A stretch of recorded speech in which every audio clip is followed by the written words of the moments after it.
자, 우리 옆에 계신 분 인사드릴까요? 새해 두 배로 주님의 큰 복 받으세요. 2020년이니까 2020이니까 두 배. 다시 한 번만 해볼게요. 옆에 계신 분 두 배로 큰 복 받으세요. 말이 이상하다. 두 배만큼 크게 복을 받으세요. 네, 어떻게 하든 자주간 받으세요. 사랑하는 성도 여러분, 지난 연말에 우리 어느 집사님이 우리가 평생 주님을 닮아가자, 정말 굳어지는 신앙 되지 말고 정말 녹슬어 없어지기보다 차라리 닳아서 없어지더라도 정말 주님을 의식하고 살자라고 하는 그 말씀 붙들고 왔다는 거예요.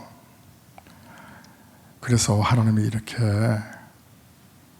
은혜 가운데 한 해를 보내게 됐다고 목사님 말씀대로 순종했더니 참 하나님이 지켜주신 은혜가 너무 크다고 이렇게 고백을 하셨어요. 감사하면서도 목사의 마음에는 뭔가 허전했어요. 그런가 하면 예배를 이렇게 적극적으로 나오지 않냐는 우리 성도님에게 이제 신앙에 열심을 내셔야죠. 새해부터는. 그랬더니 그 지사님이 이렇게 말을 했어요. 목사님 말씀대로 열심히 기도하면 하나님께서 도와주신다면서요. 근데 저는 잘 모르겠어요. 그냥 자유롭게 신앙생활을 할래요. 저 신경 쓰지 마세요. 목사님 말씀대로 해보긴 해봤는데 잘 모르겠더라고요. 근데 제가 그 성도의 이야기를 들으면서 안타깝기도 하면서 또 마음이 허전했어요. 그 이유는 다른 게 아니고 내가 목회를 잘못하고 있구나. 목사님 말씀대로 이렇게 살아왔어요. 목사님 말씀대로 이렇게 해봤었어요. 내가 주님의 영광을 가리고 있는 못된 목사구나. 목사 말로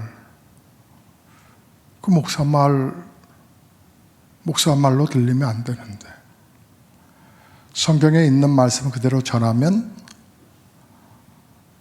사람의 말로 듣지 아니하고 그들이 하나님의 말씀으로 받았더라라고 하는 것처럼 하나님, 목사의 말을 따라 살아서는 안 되는데 정말 제가 듣고 싶었던 것은 성경 말씀해 주신 성경 말씀대로 살았더니 하나님이 이렇게 도와주셨어요. 이렇게 은혜를 베푸셨어요. 라고 그 말을 듣고 싶었는데 어느덧 제가 주님의 자리에 있는 거예요. 우리가 정말 붙잡고 살아야 할 것은 사람이 아닌데 성경 말씀인데 저는 오직 성경이 말하는 대로 전하고 정말 그렇게 목회하고 싶어요. 저도 흔들릴 때가 있지요. 내가 목회를 정말 잘하고 있나? 성도님들 변함없이 잘 섬기고 있나? 아닌가? 좀 식어진 것 같아. 그러면 제가 제일 먼저 하는 게 있어요. 화장실 청소하는 거예요. 하나님, 남성 화장실에 경기가 하나인 것을 감사합니다. 여성 화장실은 조 목사를 부르죠. 하라고.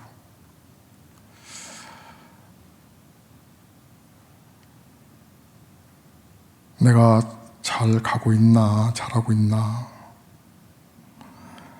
그런데 그건 저의 행동의 말을 깨우치느라고 액션 그 모습이지만 제가 항상 나침반처럼 세우는 건 성경 말씀이에요. 우리가 금식성에 3일째 되던 날 예배 설교 마치고 나서 현수막을 쫙 올렸어요. 아마 성도들 가운데서는 이게 이렇게 올라가는 거였군요. 처음 보신 분들도 있으셨겠죠? 왜 올렸냐면 셋째 날 말씀하시는 강사님이 우리 김성환 목사님이 그날 아침에 제가 현수막 공장에 디자인을 해서 넘긴 내용의 핵심 포인트를 그날 저녁에 똑같이 거의 핵심을 말씀해 주셨기 때문에 우리 교회는요, 주님의 심장 속에 있었던 그 교회, 주님의 심장 속에 있었던 그 교회를 드러내고 싶은 열망이 있는 교회예요. 사도행전에 있던 바로 그 교회 말이에요.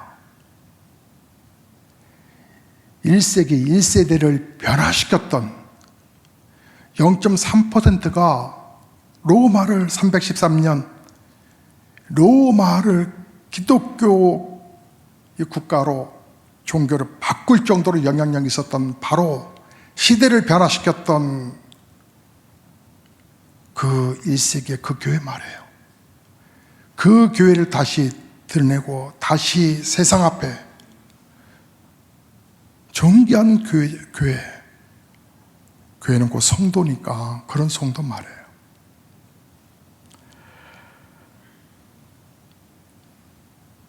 제가 제 생각, 판단, 감정을 버리고 성경 말씀대로 하려고 애를 쓰죠. 왜냐하면 하나님의 말씀대로 가야 복을 받는다는 걸 알기 때문에. 모세는 신명기서에서 하나님의 말씀대로 살면 복을 받고 하나님의 말씀대로 살지 아니하면 저주를 받는다고 그랬어요. 11장 27절에 신명기서 너희가 만일 내가 오늘 너희에게 명하는 너희의 하나님 여호와의 명령을 들으면 복이 될 것이요 너희가 만일 내가 오늘 너희에게 명령하는 도에서 돌이켜 떠나 너희의 하나님 여호와의 명령을 듣지 아니하고 본래 알지 못하던 다른 신들을 따르면 저주를 받으리라. 정말 그렇습니다. 여러분, 독일이라고 하는 나라가 언제부터 학문과 정치와 그리고 경제 또 군사적으로 이 유럽의 최대 강국이 되었는지 아십니까? 언제부터? 성경을 번역했을 때부터.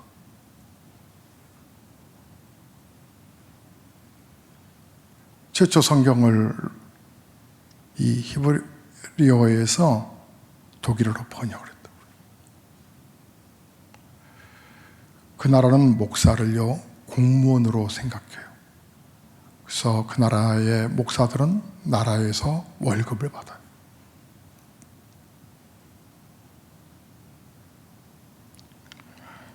여러분, 사람들이 왜 영어 빨리 그냥 이렇게 자유롭게 말할 수 있도록 왜 그렇게 몸부림치는 줄 아세요?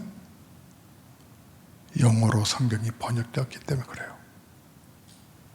하나님의 말씀을 터치했기 때문에. 이처럼 하나님의 말씀에 대한 갈망이 가득한 사람이 세상을 변화시키거든요. 시편 119편 20절의 말씀을 보면 시편 기자가 이렇게 표현하더라고요. 내 영혼이 주님의 율례들을, 즉 말씀들을 사모하다가 쇠약해졌습니다. 그러나 모든 교인들이 다 하나님의 말씀을 이렇게 사모하는 것은 아니에요. 하나님의 말씀대로 살면 복을 받는다는 것을 믿지 못하는 교인들이 더 많아요. 여러분은 어떠세요? 정말 믿으면 성경을 가까이 안 대할 수 있을까? 많은 성도들이 하나님의 말씀대로 산다는 것에 대해서 부담을 느끼고 두려워해요. 그래서 하나님의 말씀대로 살 수 없는 거거든요. 시험이 오고 연단이 올 때 어떻게 여러분 인내하시려고 그랬어요? 오늘 본문에는 복 있는 사람과 복을 받지 못하는 사람을 이렇게 구분했어요. 복 있는 사람에 대한 특징을 2절에 얘기했고 그 결과를 3절에 얘기했어요. 결과를 보면 그는 시냇가에 심은 나무가 철을 따라 열매를 맺으며 그 잎사귀가 마르지 아니함 같으니 그가 하는 모든 일이 다 형통하리로다. 이 3절 말씀이 어디 말씀하고 같이 이렇게 너무 이렇게 흡사하고 신약 성경 가운데서 꼭 이 말씀 같아 라고 하는 느낌을 갖게 하는 성경 구절이 있어요.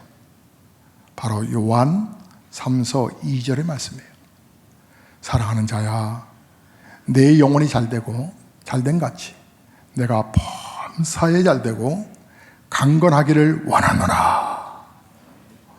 이 말씀이 분위기가 너무 같은 거예요. 그런데 전제 조건이 있었어요. 내 영혼이 잘된 같이. 내 영혼.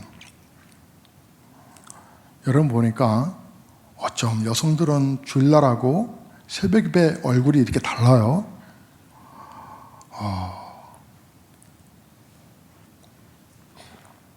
예쁘게 하고 오셨어요.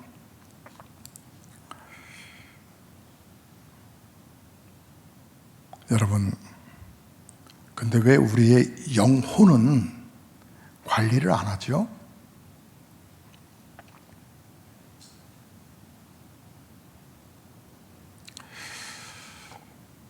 제가 어제 설교 준비를 다 미리 끝나고 어제 우리 서울에서 오는 그 집사님 신방 새해 사업장을 위해서 또 기도 제목을 놓고 신방하게 됐어요. 신방을 하고 함께 오찬을 나누고 오는 길에 차 안에서 마음속에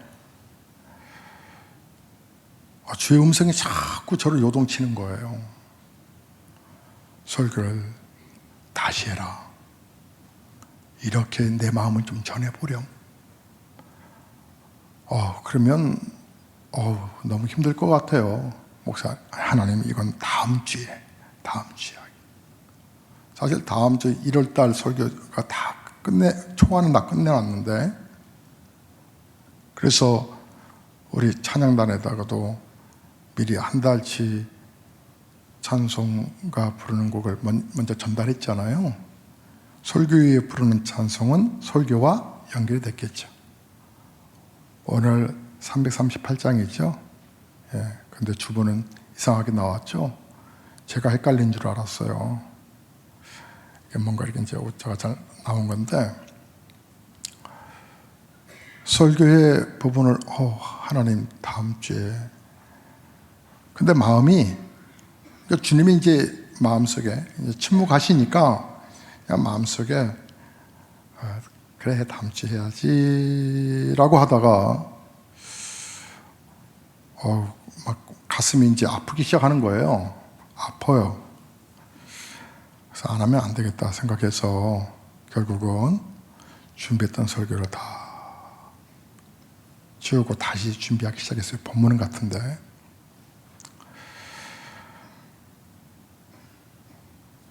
하나님이 올 2020년 정말 초대교회 같은 사도행전에 있는 그 교회,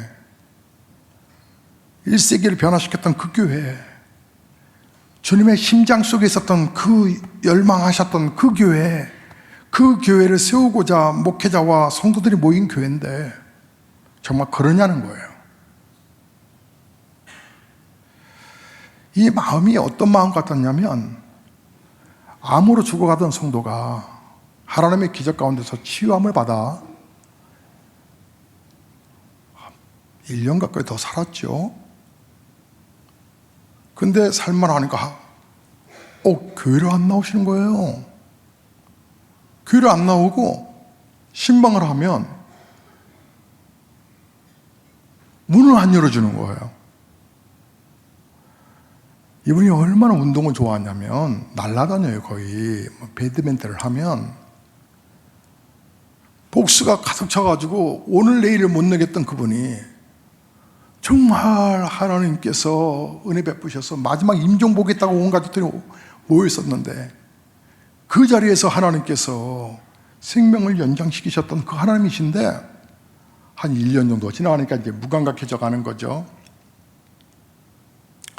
근데 이게 웬일이에요? 동네에서 들리는 얘기가 그분이 다시 아파서 쓰러졌다는 거예요. 그리고 저 전라도에 저 여수 쪽에 무슨 섬에 무슨 이상구 박사인가 야채 먹고 제7일 안식일 교회 그 2단 거기에서 운영하는 그 수양관이 있는데 거기에서 그리 갔다는 거예요. 목사를 3개월 동안이나 거절하고 반대하고 그러니까 받아들이지 않으니까 저도 그냥 기도만 하고 있었는데 그 얘기를 듣고서 마음이 너무 아픈 거예요. 그래서 그날이 금요일이었는데 금요 성회를 마치고 부지런히 버스로 타고 영등포역으로 갔어요. 열차 시간을 알아보고 갔죠. 밤 10시 몇 분인가 11시 몇 분인가 밤늦게 가는 통일호 열차인가 사실은 다 쓰면서 가는 열차, 옛날로 말하면 완행열차 같은 건데 그 열차를 타고 새벽역에서 거기를 여수를 도착했어요. 그리고 지금은 이제 인터넷이 있으니까 휴대폰으로 다 찾아가겠지만 정확하게 말하면 21년 전 얘기니까 그래서 이제 마을 버스를 또 타고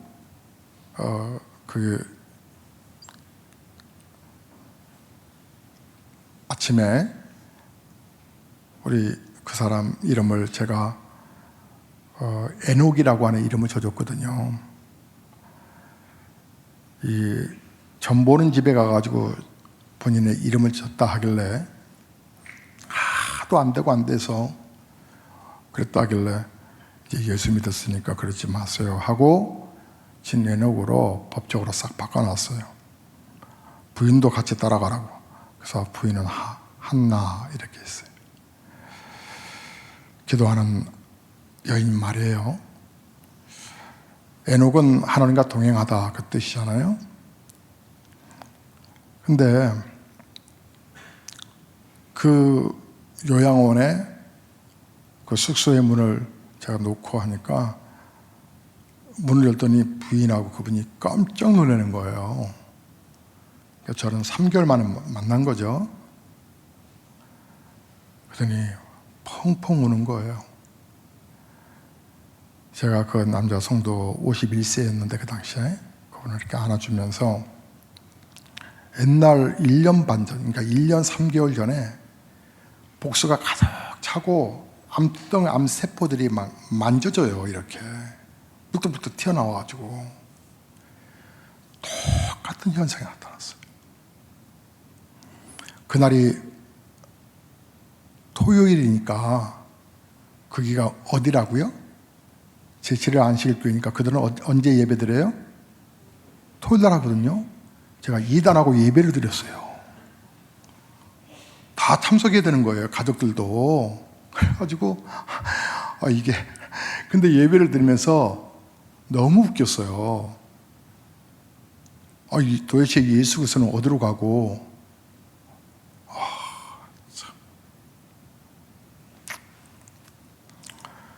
그분을 위해서 간절히 기도하고 그날 이제 올라왔어요. 그때가 한 2월 말쯤 됐던 것 같아요. 근데 이렇게 쌀이늘이라고 그러죠. 그러면서 그게 비로 바뀌는데 우산도 없이 있다가 원 버스가 오는 거예요. 버스가 아니 1시간에 한 번 간다길래 그 수영관에서 나와가지고 그냥 벌판이에요. 한 30분을 덜덜덜 떨고 있는데 차가 안 오는 거예요. 어느 지나가는 분이 차를 승용차로 딱 세워서 어디 가시냐고 그래서 우린 김포공항이 있으니까 그 오후에 올라오는 방법을 제가 찾았거든요. 그래서 여수공항으로 간다 하니까 타시라고 그 근처까지 시내를 일단 들어가니까. 그래서 제가 한 3, 40분을 이렇게 서 있고 그 비에 젖어가지고 속옷까지 다 젖어버렸거든요. 우산도 없이.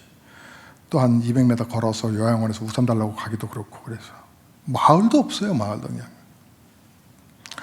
신발 가방을 머리에다가 이렇게 이고 이렇게 머리만 이렇게 이고 그때는 머리가 이렇게 안 빠졌거든요. 그래서 여기까지 이렇게 내리고 추워. 주님 보셔야 합니다. 제가요 이 흐르는 이 빗물은요 빗물이 아니라 제 눈물입니다. 하나님 참 마음이 아픕니다. 그러잖아 창문을 왜 안 옵니까? 막 그러면서 이렇게 하나님과 대화를 하고 있던 중에 어느 신사가 차를 태워줘서 하는데 시트에 앉을 수가 없었어요. 왜요? 흠뻑 젖었으니까. 그래서 제가 시트 끝에만 살짝 이게 안 탈 수가 없었어요. 그랬더니 편하게 앉으시라고. 근데 그분을 하나님이 천사를 보내셨다라고 지금도 생각이 들어요. 그분이 자기가 시간에 여유가 있으니까 공항까지 태워드리겠다고. 그래서 여수공항까지 온 거예요. 지금도 그렇지만 대기자 명단을 이렇게 놓으면 이렇게 비어 있으면 순서에 의해서 대기자 해주잖아요. 마지막 대기자가 되어서 이제 비행기 타고 공항에 오니까 덜 피곤하긴 했어요. 그러고 나서 그 성도가 3개월 정도 지났을 때 이제 그분이 이제 다시 교회를 그분이 이제 목사님 저를 받아줄 수 있어요 그러는데 제가 그냥 확 끌어안았어요. 교회를 이제 그 아들들 의지해서 그 지하에 그 조그만 20여 평 되는 그 지하 그 계단에 이렇게 부축받아서 내려왔는데 그럼요 하나님이 그분이 이제 제가 세례 베풀고 그때 이제 집사 받기 전이었어요. 그러니까 권찰이라고 제가 불렀는데 꼭 세례 받고 요즘은 바로 신앙과 믿음이 있으면 집사로 임명하지만 그 당시에 꼭 1년의 유예 기간을 제가 뒀거든요. 권찰로. 그런데 그 성도가 다시 복수가 가라앉기 시작했어요. 가라앉고 신기하게도 암세포들도 흔적이 점점 눈에 띌 정도, 그러니까 눈으로 안 보일 정도로 가라앉기 시작하더라고요. 여러분 암덩어리 안 만져봐서 그래요. 여러분 완전 홍난 것처럼 암세포가 마지막 막판이 되면 완전히 우리 좋은 세포 다 잡아먹고 죽는 거잖아요. 근데 어느 날 하나님이 이분을 부르신다라고 하는 마음을 들었어요. 그래서 부인에게 내가 3일 후에 천국 환송 예배를 드릴 테니까 가족들 다 연락하시라고.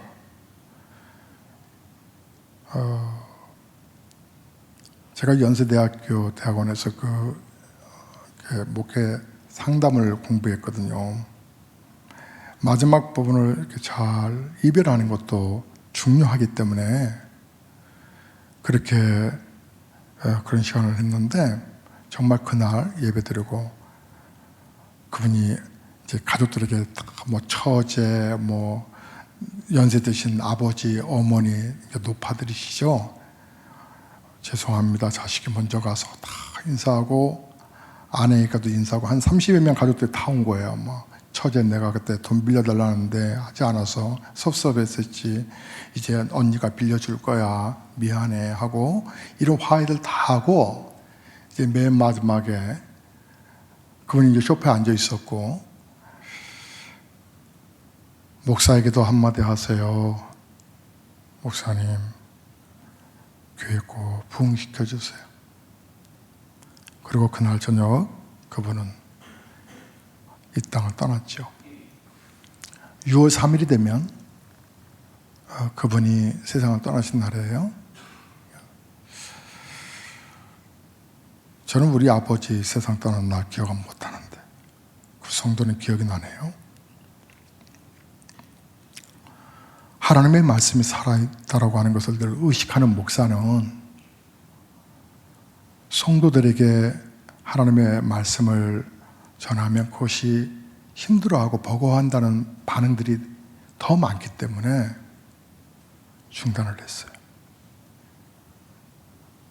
그런데 하나님은 그러려고 우리 보배로운 예수교회가 세운 거 아니잖아. 나의 가슴 속에 있었던 그 교회 세우라는 거 아니야? 그래서 신년 축복 금식성에 둘째 날 새벽기도 마치고 셋째 날 새벽기도 마치고 제가 막 글을 썼어요. 그리고 현수막에 담아서 하나는 현수막, 하나는 배너 해서 로비에 놨고요. 다 해서 이제 그날 오후에 인쇄물을 찾았는데 우리 김성환 목사님이 정말 신앙의 말로 혼론을 칩시다, 이 제목으로 말씀을 전해주시는데 영적으로 교통하며 하나님께 감사했어요.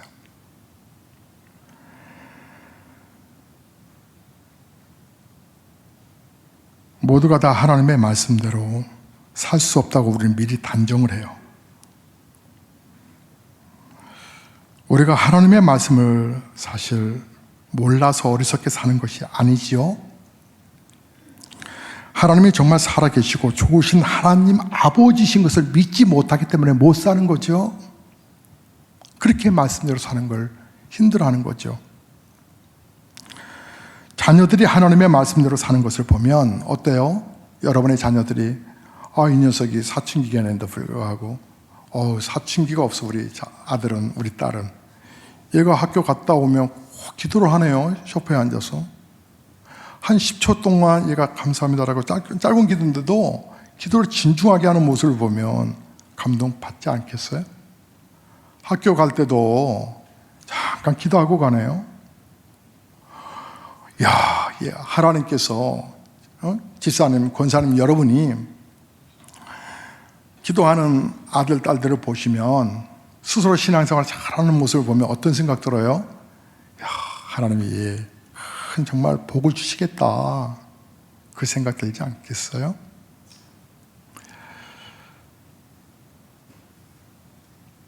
하나님의 말씀대로 근데 살지 않는 자녀를 보면 주일날 흔들어 깨워도 싫어, 안 가, 다음 주에 갈게 하면서 신앙과 전혀 분리된 자녀의 모습을 보면 아유, 언제 신앙의 철이 드노?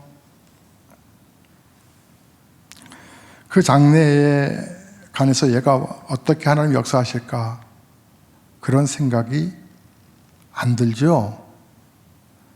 현재에 급급하니까. 우리가 다 아는 거잖아요. 그 아이의 혹시 미래가 어쩔 때는 걱정스럽기도 하고, 말 안 듣는 자식도 부모의 뜻을 몰라서 그럴까요? 아니에요. 알아요. 근데 그대로 하기 싫은 거예요. 그러나 자녀들이 문제가 아니죠. 우리 자신들이 문제죠. 우리가 하나님 앞에 그러고 있잖아요. 하나님께서 시편을 제1편을 통해서 시편 전체 그림을 보여주신 거거든요. 뭐로 시작해요? 복으로 시작해요. 복으로. 복 있는 사람은 우리 자신이 정말 문제가 아닐까요? 언제까지 죽을 때 가서야 깨닫고 그때 정신 차릴 거예요. 진해녹 권찰처럼 말해요. 그렇다고 해서 여러분 시편 말씀을 읽다가 이분들은 뭐 만사형통하니까 이렇게 이제 하나님을 경외하고 인생의 주인은 하나님이십니다 이렇게 고백했던 거 아니냐라고 생각될지 모르지만 그렇지 않아요. 그들은요, 이 배교자들, 그러니까 신앙에서 떠난 사람들, 그리고 또 다른 이방신을 섬기고, 그래서 얼마나 조롱을 했는지 몰라요. 야, 적당히 믿어, 적당히 믿어. 그리고 그렇게 박해를 하고, 그렇게 또 어디서 테러를 당할지 모르는 그런 상황들.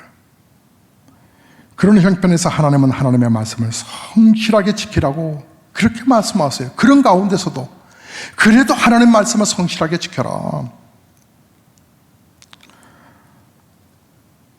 여러분 살기가 힘드십니까? 해는 바뀌었지만 환경은 전혀 안 바뀌었죠?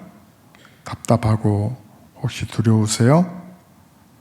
그렇다면 이제 우리가 5가지 기둥을 세우려고 합니다. 그 기둥은 바로 하나님의 말씀입니다. 모세가요, 마지막 유언의 설교인 신명기에서 구구절절하게 하나님의 말씀, 즉 명령과 규례를 지키라고 그렇게 말을 합니다. 모세가 하나님의 말씀에 불순종해서 온전하게 순종하지 못하고 혈기를 부린 적이 있었거든요. 그것 때문에 내가 가나안 땅이 눈앞에 있는데도 못 들어간다는 것을 알던 모세가 너희는 그러면 안 된다는 거죠. 그래서 피를 토하는 심정으로 하나님의 말씀을 온전히 지켜야 된다고. 삼가 내 손목에도 매고 미간에도. 많은 사람들은 말씀과 현실이 다르다고 말을 합니다. 그렇죠. 어떤 목사님이 이 가출 청소년을 상담하면서 탕자의 이야기를, 이 녀석이 교회를 다니니까 제대로 다니는 건 아니지만 탕자의 비유 이야기를 해줬대요. 야, 이놈아 빨리 집으로 가. 이제 엄마 아빠 걱정하셔. 너 있잖아, 집에 들어가면 아버지가 아빠가 아주 새 옷을 사줄 거다 아마. 그리고 이놈아 네 손가락에 가락지 끼우듯 너 좋은 거 사주실 거야. 그리고 너 좋은 뷔페에 가서 아주 소고기 그냥 송아지 그 소고기 사주실 거야. 그리고 이제 이렇게 다 두슬려서 보냈습니다. 얘가 집으로 들어갔고요. 몇 주 후에 그 아이를 만납니다. 그래서 목사님이 해준 얘기대로 다시 물어봅니다. 야야, 아버지 어떻게 반응하시던? 야, 아버지 너 새 옷 사주시지 않으셨냐? 했더니 얘가 말을 안 합니다. 야, 너 신발, 그 신발을 갈아 신기는 모습이 나오잖아요. 신발 얘기도 해줬거든요. 야, 너 아버지가, 너 아빠가 너 그 좋은 운동화 신발 사주지 않으셨냐? 발바닥 불나게 맞았어요. 야, 너 아빠가 그 반지 이렇게 좋은 거 선물 안 해주더나? 휴대폰 뺏겼어요. 야, 아버지 송아지 고기 사주지 아니하시더냐? 우리 아버지 눈빛은 나를 잡아서 송아지에게 먹이려고 그랬어요. 어떻게 보면 성경 말씀과 현실은 다를 수 있습니다. 세상의 아버지와 하나님이 같을 수가 없습니다. 그러나 이 아이는 아버지께로 돌아가서 진정한 쉼을 얻게 되었지요. 여러분, 하나님의 말씀이 우리를 복된 삶을 살도록 그렇게 지키시는 것을 여러분이 아셔야 되는데, 다시 한번 우리 3절 말씀 읽어봐요. 3절 말씀 봉독하겠습니다. 그는 시냇가에 심은 나무가 저를 따라 열매를 맺으며 그 잎사귀가 마르지 아니한 것 같으니 그가 하는. 그런데 시냇가에 심겨진 나무잖아요. 나무가 돌짝밭에 심겨지면 열매는 그만두고 스스로 말라 죽지 않았겠어요? 시냇가에 심겨진 그 시냇가에 심겨진 나무가 뭐냐? 습기잖아요. 물기잖아요. 물가잖아요. 성경에는 하나님의 말씀을 물로 표현하실 때 있죠. 내 배에서 생수의 강이 흘러넘치리라. 그게 바로 2절이에요. 여호와의 율법을 즐거워하며 그 율법을 주야로 묵상하노라. 이 묵상이요, 대책임질이라고 하는 의미도 있지만 하나 더 보면 기도의 자리로 나아가다, 그 뜻도 있어요. 하나님의 말씀 즐거워하는 그런 습성으로 바뀌어가야 되는데, 여러분 이제 우리가 새해 들었으니까 우리 노력해봐요. 제가 내일부터 순장님들에게는 늘 그걸 아침마다 보내드립니다마는 전 성도님들이 지난번 가을에 바자회하면서 만든 밴드가 있어요. 그 이름을 바꿀 텐데, 순장이 아니신 분들은 그 안에서 제가 올리는 매일 성경 말씀을 보세요. 그러면 그대로 쭉 눈으로 읽으세요. 그러면 여러분 1년에 구약성경 한 번, 신약성경 2번을 읽게 돼요. 어떤 분은 우리 순장반에 보면 제가 그런 분이 있어요. 어떤 분이냐면 올린 지 1분도 안 됐는데 댓글이 와. 어떻게 된 거지? 그러니까 이분이 이렇게 보는 거죠. 이거 다 돌려야 밑에 댓글을 쓸 수 있으니까. 눈으로 얼마나 빨리 보는지, 1분도 안 돼서 올린 지 1분도 안 돼서 댓글이 와. 그리고 이렇게 오죠. 목사님 감사합니다. 막 무서워요. 막 무서워.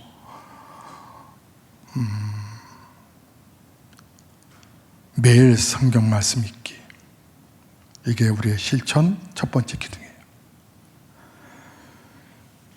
여러분, 이스라엘의 철학자 아하드 하함은 이스라엘이 안식을 지켜왔다기보다도 안식일이 이스라엘을 지켜왔다라고 하는 유명한 말을 남겼습니다. 이스라엘 백성들은 나라 없이 2600년 동안이나 떠돌아다녔습니다. 유랑했던 민족인데, 그 정도라면 어느 나라도 어느 민족도 완전히 소멸되어야 마땅하지 않습니까? 우리는 일본에 강제로 나라 한 번도 싸우지 아니하고 전쟁에서 져서 나라 뺏긴 나라가 아니라 그냥 통째 갖다 바친 나라는 우리나라밖에 없어요. 세계적으로 나라를 뺏겼는데 안 싸우고 뺏겼어. 그 일본이에요. 그들은 10여 년 전부터 계속 우리나라 문화를 갉아먹기 시작했고, 정치 관료자들을 매수하기 시작했고, 그래서 대표적으로 이완용이지만 이완용 외에 얼마나 많은 관료들이 고종을 흔들어대고 나라를 잡아먹었는지 몰라요. 그래서 총 한 번 쏴보지, 칼 한 번 써보지도 못하고 나라 뺏긴 나라. 36년 동안 있는 동안에요. 일제 잔재가 지금도 남아있어요. 70년이 지난 법원 앞에서 여러분, 별별 우리 언어까지도, 그리고 조직까지도, 공무원의 조직들이, 그래서 지금도 어린이집 신고하는 데가 따로 있고, 유치원 교육부서로 또 따로 하고, 보습학원 또 구청에서 따로 하고, 이게 모두가 다, 외국어는 특별히 더. 왜 그래요? 우리 민족이 외국어 같은 걸 제대로 공부 못하도록 그렇게 만들어놨다는 그 흔적들을 지금도 갖고 있단 말이죠. 우리가 우리 세대에서는 흔히 들었던 벤또, 아리바시, 와리바시, 젓가락, 스봉, 그런 단어적인 부분들이 잔재가 남았는데, 이스라엘은 2600년 동안이나 그렇게 떠돌아다니면서도 세상에 그들은 나라를 잃은 지 2600년 만에 옛날에 그 땅, 그 이스라엘을 복원하고 전 세계에서 가장 강인한 민족으로 존속하고 살았어요. 그 힘이 어디 있느냐 학자들이 찾아보았는데, 그것은 이스라엘 민족은 언제 어디서나 안식일을 지키며 살았다는 거예요. 증명된 거예요. 하나님의 말씀이기 때문에 그 안식일이 나라 없는 2600년 동안 그들을 지켜올 수 있었다는 거예요. 여러분, 인생을 살아보셔서 아시겠지만 사랑이 결혼을 지키는 게 아니에요. 결혼이 사랑을 지키는 거예요. 물론 단순히 결혼했다고 사랑이 지켜지는 것은 아니지요. 결혼할 때 한 서약, 남편에게 순종하고 아내를 사랑하겠다라고 하는 서약을 지키는 중에 사랑이 지켜진단 말이죠. 이처럼 우리가 하나님의 말씀을 지켜 행하면 하나님께서 우리 인생을 어떻게 복을 안 내려주시겠냐. 말씀을 출구하고 그것을 묵상하는 자에게 그 말씀의 안식일을 잘 지켰던 이스라엘처럼 여러분이 오늘 승리하신 거예요. 첫 단주 잘 깨신 거예요. 1년에 52주 여러분 성수할 수 있도록, 승리할 수 있도록 여러분의 마음을 주께 향하시기 바랍니다.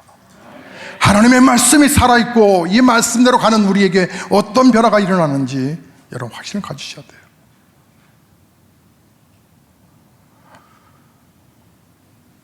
그 하나님의 말씀이 순종하는 자에게 기뻐하고 즐거워한다라고 하는 것은 이 자원하는 마음이잖아요. 신약 성경이 시작되기 전에 구약의 맨 마지막서 말라기서에는 우리에게 복을 주는, 우리가 눈에 보는 것들을 향해서 우리가 따라가니까 11절을 말씀하셨어요. 사랑하는 성도 여러분, 제가 여러분의 생활을 알아요. 삶을 알아요. 그래서 제가 안타까워요. 어쩔 때는 권사님, 집사님 어려워도 11조 해요. 그렇게 말이 나오다가도, 여기까지 나오다가도 얼마나 힘들게 사는데 말을 못하는 거예요. 근데 1년 지나고 나보면, 아니 또 2년 지나고 나보면, 아니 또 3, 4년 지나고 나보면 그럼 나아져야 되잖아요. 11조 안 드렸으니까. 생활의 11조라고 해서 조금 대충 이름만 나오도록 그냥 대충, 그럼 나아져야 될 거 아니에요. 그렇지 않아요. 그렇지 않아요. 여전히 힘들어요. 하나님, 목사를 용서해 주세요. 성도들 듣기 싫어해서, 그리고 그 형편을 아니까 하나님 합리화시키는 신자로 만들어서 죄송해요. 여러분, 하나님 살아계신 거 우리 믿지요? 내가 너의 창고에 쌓을 곳이 없도록 붙지 아니하나 보라. 이 말씀을 그대로 믿습니다. 거룩한 우리 결단해봐요. 이게 바로 세 번째 기둥입니다.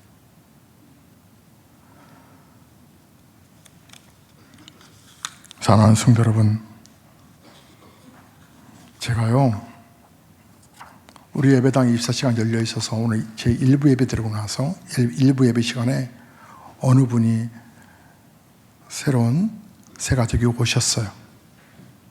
그분이 교회 와서 예배 드리고 나서 목양실에 신이 찾아왔어요.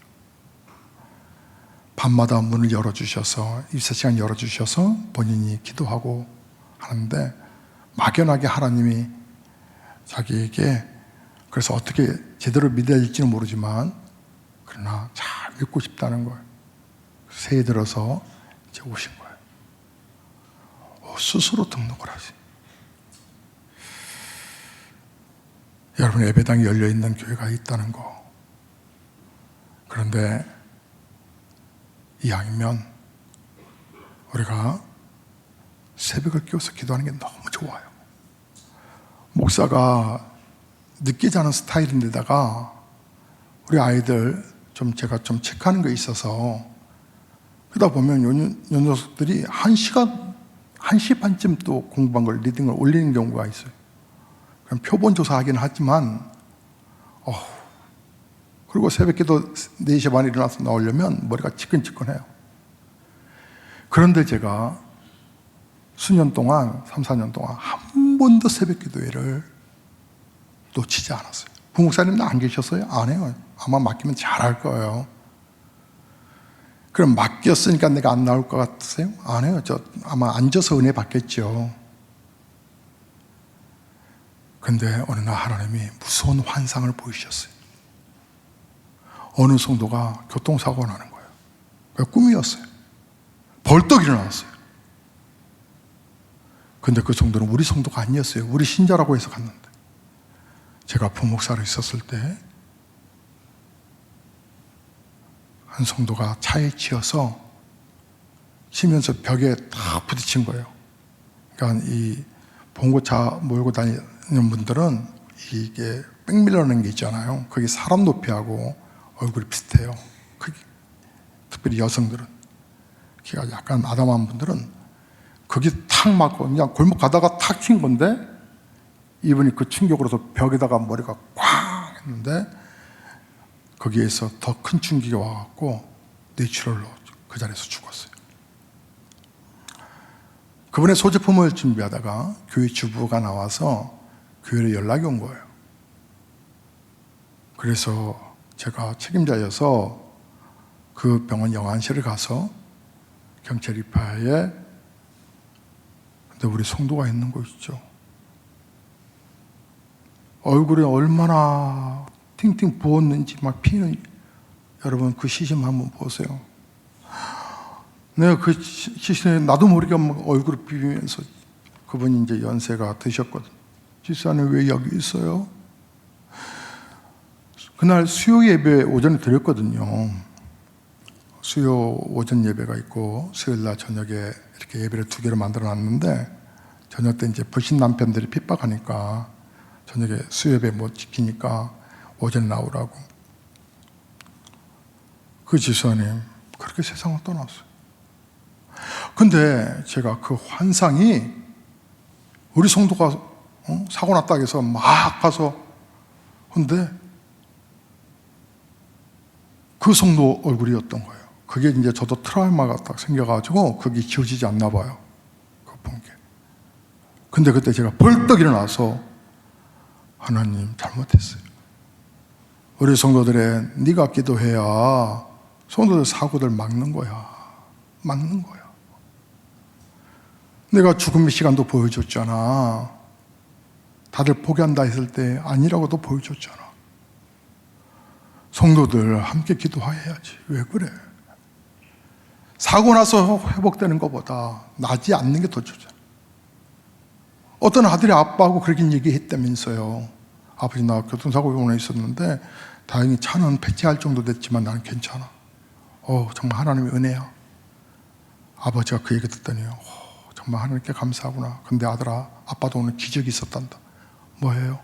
아빠는 사고를 당하지 않았단다.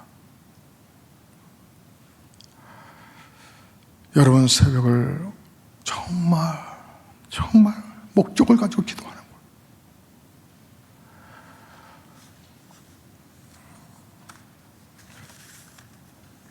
마지막 5번째 기둥은 주님이 오신 목적이에요. 내가 이 땅에 온 것은 잃어버린 자를 찾아 구원하게 하려 하심이라. 너희는 가서 모든 족속으로 모든 민족으로 제자를 삼아 아버지와 아들과 성령의 이름으로 세례를 주고 내가 분부한 모든 것을 가르쳐 지키게 하라. 너희가 성령 충만하여 온 땅끝까지 복음을 증거하라. 아니 듣든지 복음을 증거하라. 하나님, 제가 한 해에 꼭 한 분은 정착시키겠습니다. 정착시키겠습니다. 하나님이 하나하나 그림을 5개를 기둥을 보여주셔서 제가 여러분 복 받는 비결을 말씀을 드립니다. 이것이 바로 물가에 심겨진 나무와 같고, 근데 악인은 그렇지 아니하며 하면서 4절에 뭐라고 비유하냐면 악인을 바람이 나는 겨와 같다는 거예요. 흔적도 없이 없어질 거라는 거예요. 악인들이 잘 사는 것 같지만 그게 흔적도 없이 사라질 거라고. 그러나 복 있는 사람은 하나님의 말씀을 붙들고 나아가는 이들에게 하나님께서 시냇가 나무처럼 시절을 쫓아 과실을 맺으며 그 잎이 마르지 아니하고 그의 행사가 다 형통하리로다. 여러분, 2020년 2020이 저는 딱 그 시가 2배 이렇게 보이더라고요. 2배. 여러분, 2배 주님의 복 받으시길 주의 이름으로 축복합니다. 그래서 여러분 2020년이 여러분의 간증이 있는 삶, 간증할 수 있다. 하나님, 내가 이렇게 살았더니 이렇게 하나님 역사하셨습니다. 결국 제가 오늘 새벽 5시까지 설교를 준비하고 5시 반쯤 잠이 들면 일부를 못 놓칠 것 같아서 한교총에서 광화문 나오라고 저한테 바카스를 2박스로 보내준 게 있어서 그거를 30분 간격으로 3병을 먹었더니 1부 예배 때는 내가 서 있는지 주님이 서 계시는지 비몽사몽하다가 2부 때도 혀가 안 풀어졌는데 3부 때 오니까 조금 정신이 차려집니다. 하나님의 말씀이 이거 해야 돼. 그래야 너 성도가 복받아. 하나님의 말씀을 그대로 믿고 나갔더니 잃어버린 역사도 다시 찾고 나라도 다시 찾는데, 하나님의 말씀이 아니면 지금도 성경을 찢어버려야 되잖아. 마귀가 아무리 유혹해도 너희는 흔들리지 말아야 된다. 고지식하지만 그러나 말씀을 들고 나가는 성도에게 다 형통하리로다. 이것이 바로 복 있는 사람들이 누리는 복이라고. 저와 여러분이 올해 2배로 갑절로 복을 받아 주님께 영광 돌리기를 축복합니다.